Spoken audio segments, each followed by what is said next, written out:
오늘은 이 고난주간이 시작되는 종료주일입니다. 그런데 베드로전서 3장 18절의 말씀은 십자가 사건의 그 의미와 목적과 필요를 가장 명확하게 나타내주고 있는 말씀입니다. 십자가 사건에 대한 모든 질문의 궁극적 해답은 십자가는 우리 모든 인류의 죄에 대한 해결책이라고 말씀을 드리고 있습니다. 오늘 아침 신문과 뉴스를 여러분들 보셨습니까? 요즘 신문이나 뉴스를 보면 방화, 살인, 성폭행, 어린아이들의 유괴 등등의 사건, 그리고 각종 정치, 경제, 사기, 묻지마 폭행 사건이 보도되어 있습니다. 그러나 이런 것들의 근원인 죄라고 하는 단어는 도저히 찾아볼 수가 없습니다. 그런데 여러분의 주님께서는 이 어려움과 문제와 질병과 고난을, 그리고 절망적 죄의 문제를 십자가의 고난으로 해결하셨다라고 하는 것입니다. 본문 베드로전서 3장 18절 상반절에 보면 그리스도께서 단번에 죄를 위하여 죽으사 의인으로서 불의한 자를 대신하셨으니 이는 우리를 하나님 앞으로 인도하려 하심이라. 아멘. 이렇게 말씀을 하고 있습니다. 이 말씀이 우리를 얼마나 기쁘게 하는지 모릅니다. 이 말씀 한마디가 우리들의 마음속에 있는 온갖 미움과 시기와 질투와 욕심, 그리고 여러분의 삶 속에 찾아오는 어려움과 문제와 질병과 고난, 즉 절망의 근원인 죄를 완전히 격파할 수 있는 다이나마이트와 같은 능력의 말씀이라고 할 수가 있습니다. 이 죄는 우리 스스로가 아니라 오직 하나님만이 용서하실 수가 있는 것입니다. 그럼에도 불구하고 요즘 인간들은 자기들 스스로가 용서할 수 있다고 생각하고 있는데 이것이 바로 휴머니즘, 인본주의라고 저는 말씀을 드리고 싶은 것입니다. 오늘 설교 본론의 첫째로 예수 그리스도의 십자가는 대속의 고난의 의미를 교훈하고 있음을 생각해 보겠습니다. 이 대속, 이 리뎀션이라고 하는 말은 남이 서야 할 곳에 대신 가서 서준다. 그리고 남의 죄를 대신 져준다라고 하는 의미가 깃들어 있습니다. 우리 다 같이 베드로전서 3장 18절을 함께 읽어보겠습니다. 그리스도께서도 단번에 죄를 위하여 죽으사 의인으로서 불의한 자를 대신하셨으니 이는 우리를 하나님 앞으로 인도하려 하심이라. 육체로는 죽임을 당하시고 영으로는 살리심을 받으셨으니. 아멘. 아멘이죠. 이 말씀에 나타난 의인은 우리 주님을 의미하는 것이고 불의한 자는 여러분과 저를 포함한 모든 인류를 가리키는 것입니다. 즉 한 점의 죄와 허물도 없으신 의로우신 예수 그리스도께서는 저와 여러분, 그리고 이 세상의 모든 인류의 죄를 대속하기 위해서 십자가 위에서 돌아가셨다라고 하는 말씀입니다. 여러분들이 창세기 12장 1절로 14절에 보면 6월절의 유래가 기록이 되어 있습니다. 하나님께서 모세를 사용하셔서 애굽에서 430여 년 동안 종살이를 하던 이스라엘 민족을 해방시켜 가나안 땅으로 되돌려 보내려고 계획을 하시고 애굽에게 10가지 재앙을 주셨으나 바로가 듣지를 않았습니다. 마지막으로 애굽 사람들 가운데 처음 난 것은 바로의 장자부터 다 죽이겠다고 선포를 하셨습니다. 그러나 그 가운데서도 잊지 아니하시고 이스라엘 민족이 살 길을 제시해 주셨습니다. 1년 된 흠이 없는 수당을 잡아서 그 피로 이스라엘 민족의 집 좌우문설주와 인방에 바르고 그 고기는 불에 구워 무교병적 누룩이 들어가 있지 않는 떡과 쓴 나물과 함께 먹으라고 지시를 했습니다. 그리고 내가 애굽 땅에 처음 난 것을 다 죽일 때 죽음의 천사가 이스라엘 민족 너희 집 문설주에 발려있는 어린 양의 피를 보고 건너가게 하므로 그 엄청난 재앙을 뛰어넘어가게 하겠다라고 약속을 하셨습니다. pass over, 즉 뛰어넘어갔다라고 해서 유월절이라고 부르는 것입니다. 그리고 하나님께서는 이날을 여호와의 절기로 삼아 영원한 규례로 지키라고 이스라엘 백성에게 명령을 하셨습니다. 출애굽기 12장 7절에 보면 그 피를 양을 먹을 집 좌우 문설주와 인방에 바르고라고 하는 이 말씀의 또 하나의 의미는 문설주의 양의 피를 공개적으로 바름을 부끄럽게 생각하지 말고 바르라는 명령입니다. 너희들이 내 명령에 내 명령을 부끄럽게 여기지 않고 공공연하게 순종할 때 내가 그 피를 보면 그 집을 뛰어넘음으로 재앙으로부터 구원해 주겠다라고 하는 의미가 실려 있는 것입니다. 더 나아가서 이 유월절에 희생당한 어린 양은 앞으로 있을 예수 그리스도의 십자가 위에 높이 달릴 희생의 모습을 미리 보여주신 것이라고 해석을 할 수가 있습니다. 그리고 베드로전서 1장 18절로 19절에 너희가 알거니와 너희 조상이 물려준 헛된 행실에서 대속함을 받은 것은 은이나 금같이 없어질 것으로 된 것이 아니요 오직 흠없고 점없는 어린 양 같은 그리스도의 보배로운 피로 된 것이니라. 아멘. 여기서 우리는 중요한 점을 하나 짚고 넘어가십시다. 이후 유대인들에게는 유월절에 어린 양을 제물로 드리는 이 전통이 관습이 되었다라고 하는 것입니다. 이 양은 유월절 주간 감람산 근방에 와서 정밀 조사를 받은 후에 아무 흠이 없을 때 비로소 예루살렘 성 밖에 모리아산에 끌려와서 제단 위에서 번제물로의 죽임을 당하게 된다라고 하는 것입니다. 그런데 이 사건 후에 약 1500년 후 하나님의 어린 양인 예수 그리스도께서도 이와 똑같은 절차를 밟으셨다라고 하는 것입니다. 예수님께서 유월절 첫날인 종료주일인 오늘 예루살렘으로 입성을 하셨습니다. 그때 이스라엘 백성들은 예수님을 호산나 호산나 우리들의 왕이여라고 환영을 했습니다.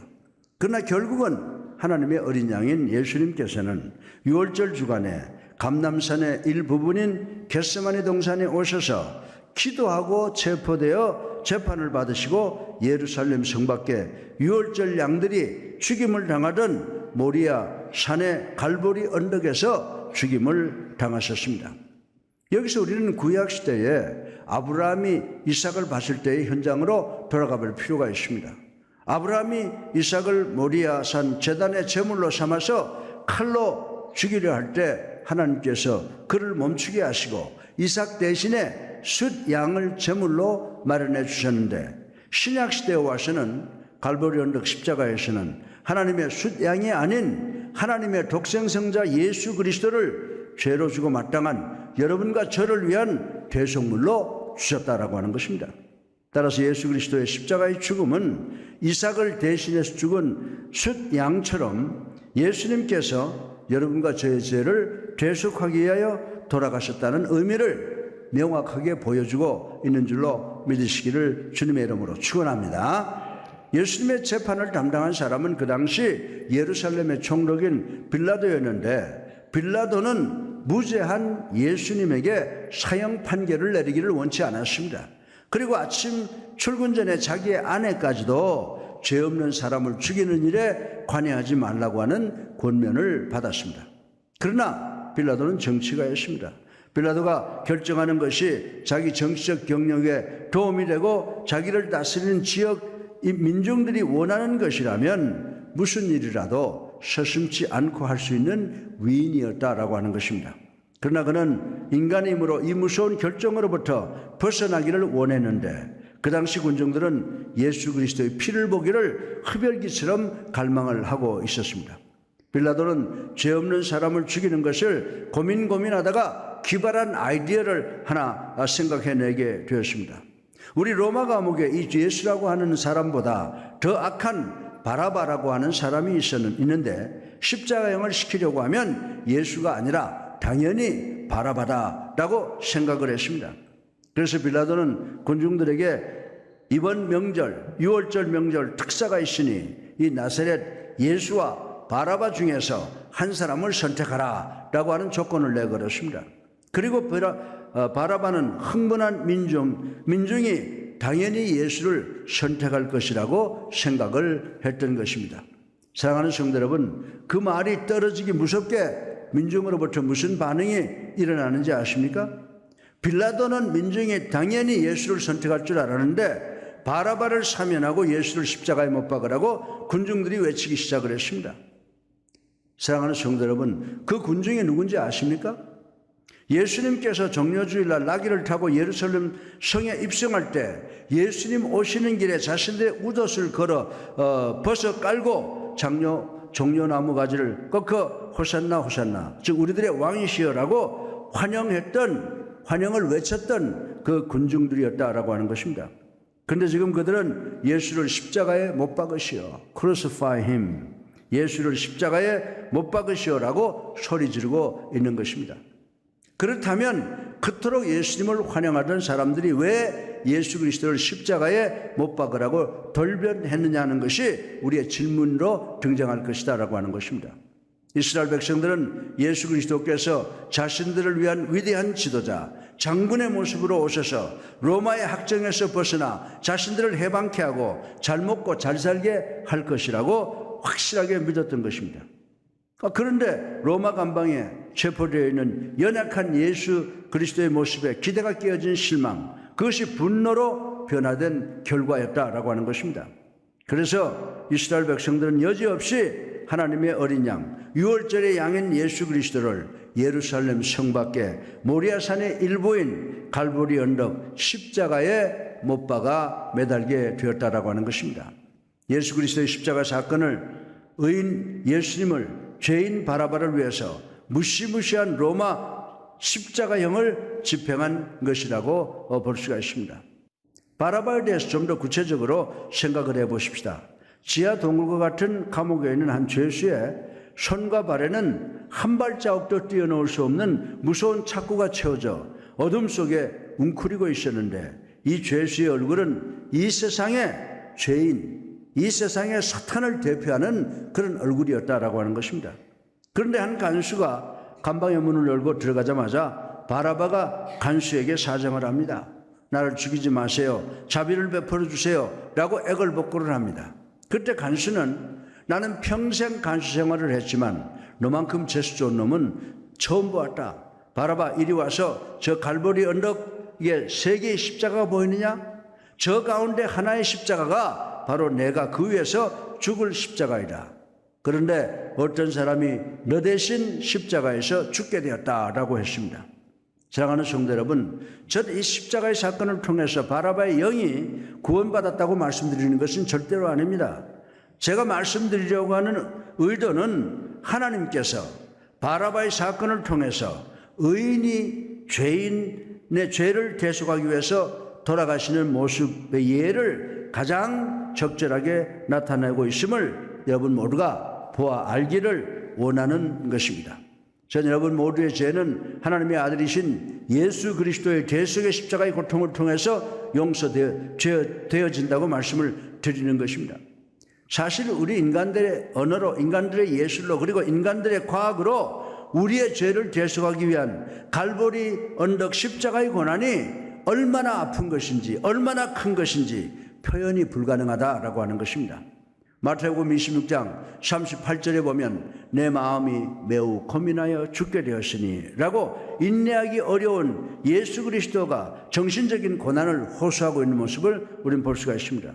그리고 누가복음 22장 44절에 예수께서 힘쓰고 애써 더욱 간절히 기도하시니 땀이 땅에 떨어지는 핏방울같이 되었더라 라고 표현을 하고 있습니다.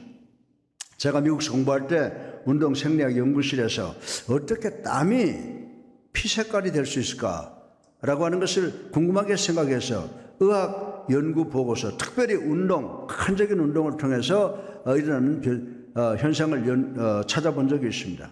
그런데 그것이 가능하다는 보고서를 발견했습니다. 자주 있는 일은 아니지만은 만약에 우리 인간들에게 극한적인 정신적 고통이 오면 우리들의 모세혈관 끝이 열려서 그 혈액이 땀샘으로 들어가서 땀의 색깔을 붉게 할 수 있다는 보고서를 읽은 적이 있습니다.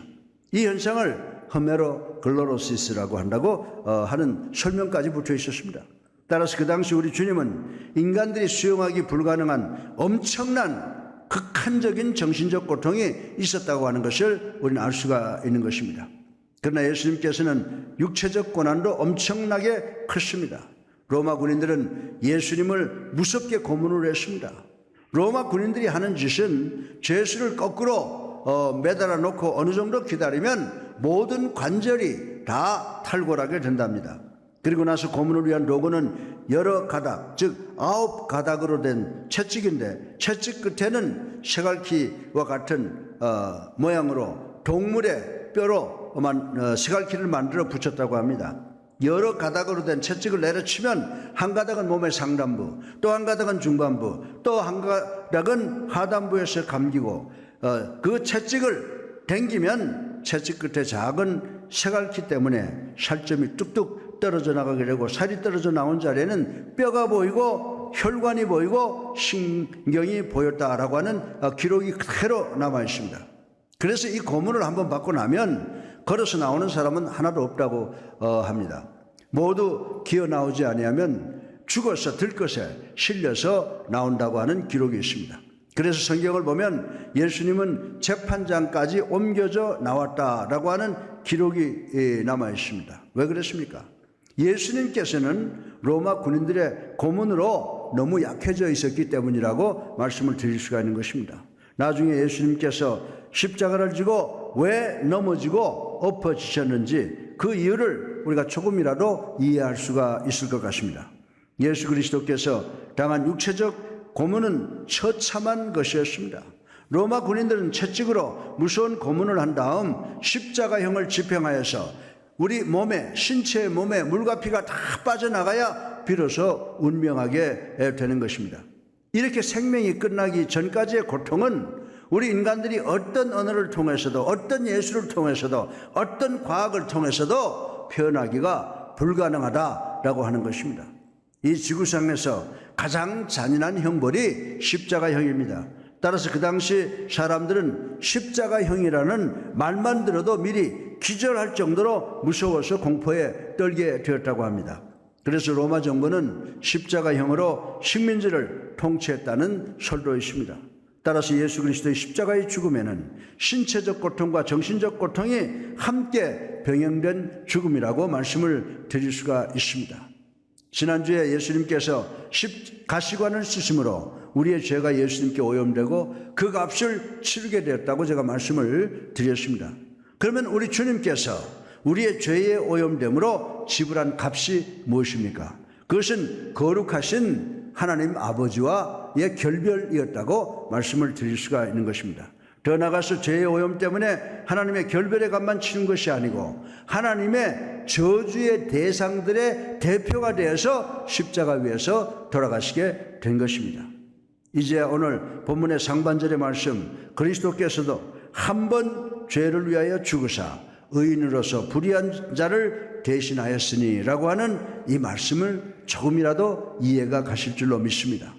이 말씀은 예수 그리스도의 십자가는 우리를 대신한 대속의 고난을 당한 것이라는 사실을 깨닫는 우리 모두가 되시기를 주님의 이름으로 축원합니다. 둘째로 하나님께서는 예수 그리스도의 십자가의 고난을 통해서 완벽한 만족을 얻으셨음을 생각해 보겠습니다. 저는 오늘 이 설교를 준비하면서 십자가에 대해서 뜨거운 감사와 감격을 느꼈습니다. 우리 다 같이 본문을 다시 한번 읽어보겠습니다. 그리스도께서도 단번에 죄를 위하여 죽으사 의인으로서 불의한 자를 대신하셨으니 이는 우리를 하나님 앞으로 인도하려 하심이라. 육체로는 죽음을 당하시고 영으로는 살리심을 받으셨으니 아멘. 이 말씀의 의미는 옛날에 있었던 단지 하나의 사건이라고 하는 말씀이 아닙니다. 이 사건은 이 세상에 시간과 공간을 통틀어서 단 한 번밖에 없는 단회적 사건으로 하나님께서 만족하신 사건임을 의미하고 있는 것입니다. 예수님께서 십자가 위에서 It is finished, 다 이루었다라고 하신 말씀은 인간의 역사 속에서 한 번으로 족하다라고 하는 의미를 나타내신 것입니다. 예수 그리스도께서 십자가 위에서 돌아가심으로 이 세상의 모든 인간들은 그분을 믿기만 하면 어느 시대에 살든지 인간이 받아야 할 죄와 벌을 예수님께서 십자가 위에서 다 갚았으므로 예수 그리스도께서 당하신 것 같은 지옥의 그 엄청난 고통을 당하지 않아도 된다는 말씀인 줄로 믿으시기 바랍니다. 할렐루야. 네. 다시 말해서 예수 그리스도께서 우리 인간의 죄를 위해서 희생당하셨으므로 또 다른 희생이 필요가 없다는 것입니다. 예수 그리스도의 희생 하나로 하나님을 완벽하게 만족시키셨으며 이 세상의 모든 죄값이 단번에 영원히 해결되었다는 사실을 확실하게 믿는 우리 예수사랑교회 성도님들 되시기를 주님의 이름으로 축원합니다. 세 번째로 이 십자가는 우리 구원에 대한 영원한 보증임을 의미하고 있음을 생각을 해 보겠습니다. 만약에 우리가 예수 믿고 구원받은 후에 또 다른 죄를 지었다고 가정을 해 보십시다. 다시 구원받기 위해서 예수 그리스도께서 다시 십자가에서 돌아가셔야 합니까? 만약에 예수 그리스도의 십자가의 희생이 단지 한 사람의 구원을 위해서만 유효하다면 예수 그리스도께서는 우리들이 매번 회개하고 돌아올 때마다 다시 십자가에 올라가서 돌아가셔야 된다는 사실입니다. 그러나 우리 주님께서는 십자가에서 It is finished, 다 이루었다라고 하셨습니다. 우리 모든 인간들, 즉 역사 속에 오고 가는 모든 인간의 죄값을 단 한 번에 영원히 갚으셨다라고 말씀을 하셨습니다. 그리고 예수님께서 하나님의 요구에 완벽하게 부응함으로 하나님께서 만족하셨다는 것입니다. 우리 다 같이 이사야서 53장 11절을 함께 읽어보겠습니다. 그가 자기 영혼에 수고한 것을 보고 만족하게 여길 것이라. 아멘. 이 말씀의 의미는 하나님께서는 예수 그리스도의 십자가의 그 엄청난 고통을, 고난을 보시고 만족해 하셨다라고 하는 말씀인 것입니다. 그리고 인간들의 모든 죄를 용서하셨습니다. 따라서 십자가는 우리 모두의 구원의 영원한 보증, 개런티가 되는 줄로 믿으시기를 주님의 이름으로 축원합니다. 그러면 왜 의인인 예수 그리스도께서 우리의 죄를 위하여 고난을 당하셨습니까? 그 이유는 우리를 하나님 품으로 인도하기 위해서입니다. 본문 중반절에 이는 우리를 하나님 앞으로 인도하려 하심이라고 말씀하셨습니다. 죄가 한 일이 뭡니까? 죄가 한 일은 우리를 거룩한 하나님의 곁을 떠나게 만들었습니다. 그러면 십자가가 한 일은 무엇입니까? 예수님께서 십자가 위에서 한 손으로는 거룩한 하나님을 붙잡고 또 한 손으로는 우리 죄인을 잡아서 십자가 위에 당신의 보혈로 하나님과 우리 죄인과의 화해를 이루어 놓으셨다라고 하는 것을 우리가 분명히 깨달아야 되는 줄로 믿으시기 바랍니다. 예수님께서 당신의 십자가의 보혈로 희생을 치르셨습니다. 그래서 로마서 5장 10절에 보면 우리 다 같이 한번 읽어보겠습니다. 곧 우리가 원수 되었을 때에 그의 아들의 죽으심으로 말미암아 하나님과 화목하게 되었은즉 화목하게 된 자로서는 더욱 그의 살아나심으로 말미암아 구원을 받을 것이니라. 아멘. 할렐루야죠. 예. 이 말씀의 의미를 우리는 깊이 생각해야 됩니다. 이 말씀의 의미는 어떤 죄인이 고귀한 사람에 의해서 대왕에게 추천되어 죄를 용서받았다는 의미입니다. 그런데 그 죄인이 바로 여러분과 저희고 그 고귀한 분은 바로 우리 구주 예수 그리스도라고 하는 말씀인 것입니다. 예수 그리스도께서는 하나님과 우리의 화목을 위하여 우리를 하나님께 추천하셨습니다. 우리를 하나님께 추천한 후에 우리 주님께서는 이 사람들은 제 것입니다. 제가 십자가 위에서 제 피를 주고 산 무리들입니다 라고 보고를 하시는 것입니다. 이 말씀은 우리의 구원의 영원한 보증이 되심을 확실하게 믿는 우리 모두가 되기를 주님의 이름으로 축원합니다. 마지막으로 하나님께서 우리의 죄를 대속하기 위해서 일으키신 십자가의 사건은 만세전에 계획된 사건이지 우연한 사건이나 우리 인간이 즉흥적으로 조작한 사건이 아님을 생각을 해 보겠습니다. 하나님께서 만세전에 죄인인 우리를 위하여 당신의 하나밖에 없는 아들을 예수 그리스도를 갈보리 언덕 십자가에서 돌아가게 하신 것입니다. 그리고 우리 모두가 그분을 그 십자가 위에서 만나게 하심으로 하나님께 돌아오게 하셨는 줄로 믿으시기를 주님의 이름으로 축원합니다. 그런데 하나님께서는 이 놀라운 사건을 어제 오늘에 한 것이 아니고 만세전에 계획하셔서 우리를 구원하시기 위한 사건으로 만들어 주신 것을 믿는 우리 모두가 되기를 주님의 이름으로 축원합니다. 오늘 설교의 결론입니다. 예수 그리스도의 십자가는 첫째로 우리의 죄를 대속하셨고, 두 번째 하나님을 만족해 하셨고, 세 번째 우리의 구원을 영원히 보증하셨습니다. 그리고 그리스도의 십자가의 사건은, 구원의 사건은 우연이 아니고 하나님께서 만세전에 우리를 구원하시기 위해서 계획하신 사건인 줄로 믿으시기를 주님의 이름으로 축원합니다. 따라서 우리 모두는 그리스도의 십자가를 순간순간 쳐다보므로 주님의 고난으로 인해서 우리가 구원받았음을 마음속 깊이 간직하고 늘 감사하는 마음으로 살아가시는 우리 예수사랑교회 성도님들 되시기를 주님의 이름으로 축원합니다.